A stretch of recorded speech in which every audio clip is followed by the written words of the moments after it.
மனிதர்களின் பாடல். மனிதர்களோட பாடல் இப்ப இருக்கிற பாடல்லாம் மனிதர்களுடைய பாடல் இல்ல. எது பாடல் என்பதை கண்டுபிடிப்பதற்காகத்தான் நம்ம இவ்வளோ ஆராய்ச்சி பண்றோம்.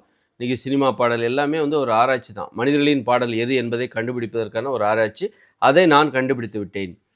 "தேகோ திகமி கோலிக தீகோ திகதா தாகா திகமாகா லிகதீகா மகதா தேகோ திக தீகா மகதா காதகதா தாகதிகமா திகமா கதிகமா தாகதிகமா திகமா கதிகமா திகோ மகதாகோ திகதாகமா கத்து திகோ திகதிகோ திகதிகதாகத்து மாகோ பகதிகோ லிகதாகமா கத்து திகதாகமா கத்து தாத்தமகதோ திக மீகதாகதோ லேகதாகதோ திக மாகதிகதோ திகோ திகதிகோ திகதிகோ திகதி திகா திகதிகா திகதிகா திகதி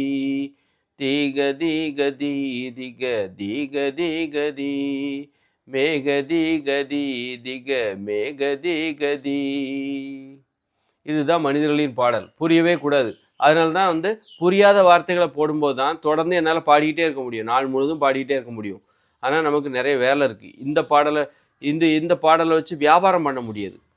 இது எல்லா மக்களையும் ஈர்க்காது. அதாவது எல்லா மக்களையும் ஒரு சினிமா பாட்டு மாதிரி சூப்பராக இருக்குது அப்படின்னு சொல்லுவாங்க. ஆனால் எல்லாரும் இது என்னால் பாட முடியும்னு சொல்லுவாங்க. ஆனால் சினிமா பாட்டை நீங்கள் சூப்பராக இருக்குன்னு சொல்லுவீங்க. ஆனால் இது மாதிரி என்னாலையும் பாட முடியும்னு உங்களுக்கு வராது. அப்போ தன்னம்பிக்கையை தராது அது. சினிமா பாட்டுங்கிறது உங்களுக்கு தாழ்வு மனப்பான்மை ஏற்படுத்தும். என்னாலாம் இதெல்லாம் முடியாதப்பா. அவர் என்ன சொல்லுவார், சினிமா இசையமைப்பாளர் என்ன மாதிரி உன்னால் பாட முடியாதுன்னுவார். அப்போ நீங்கள் கேட்குறவங்களும் என்ன பண்ணுவீங்க, என்னாலாம் இந்த மாதிரி பாட முடியும். அப்போ உங்களுக்கு ஒரு தாழ்வு மனப்பான்மை தான் ஏற்படுத்தும். இது உங்களை தாழ்த்துக்கிற பாடல் தான் இந்த சினிமா பாடல்லாம். சினிமா பாட்டு நீங்கள் கேட்குற பாட்டு.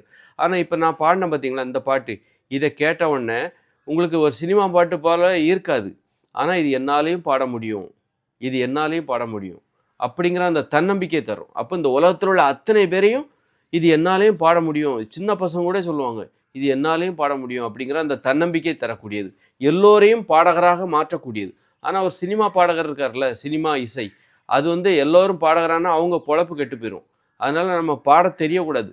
நமக்கு ஒரு தாழ்வு மனப்பான்மை இருக்கணும். என்னாலாம் இந்த மாதிரி பாட முடியாது அப்படி ஒரு தாழ்வு மனப்பான்மை ஏற்படுற வரைக்கும் தான் அவங்க பொழைக்க முடியும். அப்போ அவர் மட்டும் மகிழ்ச்சியாக இருப்பார். ஏன்னா அவர் பாடகர், அவர் தான் அந்த பாட்டை உருவாக்குறாரு. இந்த இசையமைப்பாளர், அந்த சினிமா இசையமைப்பாளர், அவர் மட்டும் சந்தோஷமாக இருப்பார், அவர் மட்டும் புகழ் கிடைக்கும். ஆனால் மக்கள் எல்லாரும் அவரை புகழ்ந்துகிட்டே இருப்பாங்க. அவர் என்ன பண்ண, ஒரு கட்டத்தில் என் பாட்டு பாடினா நீ காசு கொடுக்கணும்னு, என்னுடைய பாட்டை நீ பயன்படுத்தினால் எனக்கு காசு கொடுக்கணும் அப்படின்னுவார். அந்த மாதிரி அப்போ நம்ம எதுக்கு இந்த அவமானம்? அதனால தான் அடுத்தவங்க பாட்டை கொண்டாடாதீங்க, தேவையில்லை, அவங்கவுங்களே பாடணும். அப்படின்னா அதற்கு என்ன வழி இருக்குது? ஈஸியாக இருக்கணும். ஒரு பாட்டுங்கிறது ஈஸியாக இருக்கணும். நான் பேசுகிறது போல் ஈஸியாக இருக்கணும். நான் பயிற்சி எடுத்து காலேஜ் போய் 5 வருஷம் கஷ்டப்பட்டு எதையுமே அந்த மாதிரிலாம் ஓவியத்தையோ எதையுமே கற்றுக்காத. ஏன்னா 2 வயசோட குழந்தை பேச கற்றுக்குது. இப்போ ஒரு பிறக்கிற குழந்தை பேசுவதற்கு 2 வயசு போதும்.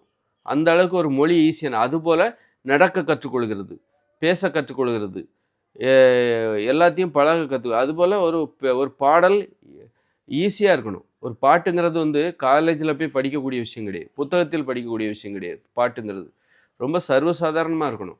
நான் எப்படி பாடின பாருங்க, தீகோ திக மீகோ திக தீக தீகதா தீகோ மிக தீகோ. அதாவது நடப்பது போல, நீ பேசுவது போல, அம்மாவிடம் பேசுவது போல, நீ அம்மாவிடம் ஒரு பாட்டு பாடு. அம்மாவிடம் பேசுகிறல்ல, அம்மாவிடம் ஒரு பாட்டு பாடு. அப்பா கிட்ட பேசுகிறல்ல, அப்பா கிட்ட ஒரு பாட்டு பாடு. அப்பா உங்ககிட்ட பேசுகிறாரு, என்றைக்கா ஒரு பாட்டு பாடியிருக்காரா? காரணம், பாட்டுன்னா கஷ்டம், பேசுறதுனா ஈஸி. அதனால தான் அவர் உங்ககிட்ட பேசுகிறாரு. பாட்டு பாடுறதுனா அது ஒரு கஷ்டம் அப்படின்னு நினச்சிக்கிட்டு இருக்காங்க. காரணம், இங்கே அப்படி ஒரு தோற்றத்தை ஏற்படுத்தி வைத்திருக்காரு. முன்னாடியாவது இந்த சினிமா இசை இல்லாத போது தோட்டத்தில் அவங்கவுங்க சொந்தமாக பாட்டு பாடினாங்க. அப்புறம் இப்போ அதை கூட நிறுத்திட்டாங்க. இந்த சினிமா இசை வந்தோடனே அதை கூட நின்று போச்சு. இருந்தாலும் மக்களுக்கு ஒரு குழப்பம். நீ இந்த கடந்த காலங்களில் கூட ஒரு தோட்டத்தில் பாடுறாங்க, அல்லது தாலாட்டு பாடுறாங்க, அதில் ஒரு கஷ்டம் இருந்துச்சு.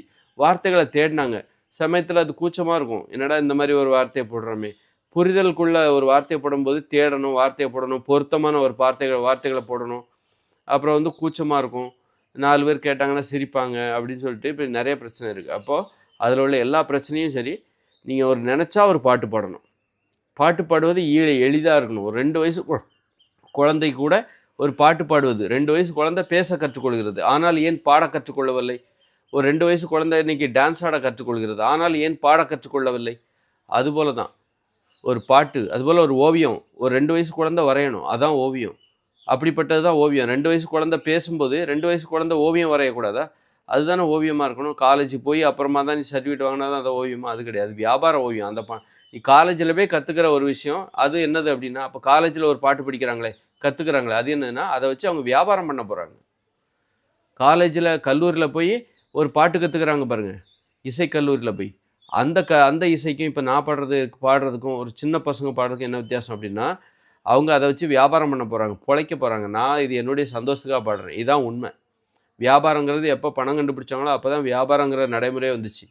கடந்த காலங்களில் வியாபாரமே கிடையாது.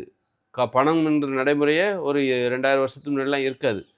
அப்போ பணம்ங்கிற நடைமுறையே இல்லாத போது எதையும் நீ வாங்க மாட்ட, விலை கொடுத்து வாங்க மாட்ட. எல்லாத்தையும் உனக்கு தேவையான எல்லாமே நீ தான் பண்ணணும்.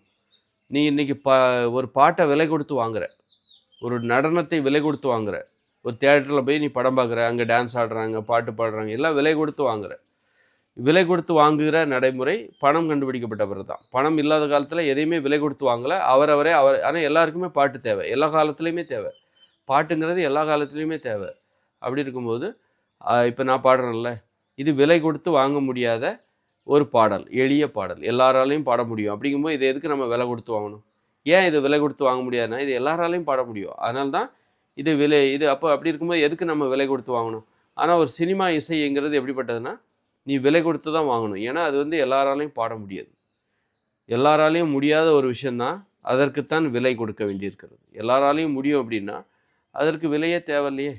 அப்படிப்பட்ட பாடல் தான் இது. விலையில்லா பாடல் இது, விலை மதிப்பில்லாத பாடல் அப்படின்னு கூட சொல்லலாம். இந்த பாடலை எல்லாரும் பாட முடியும். அப்போது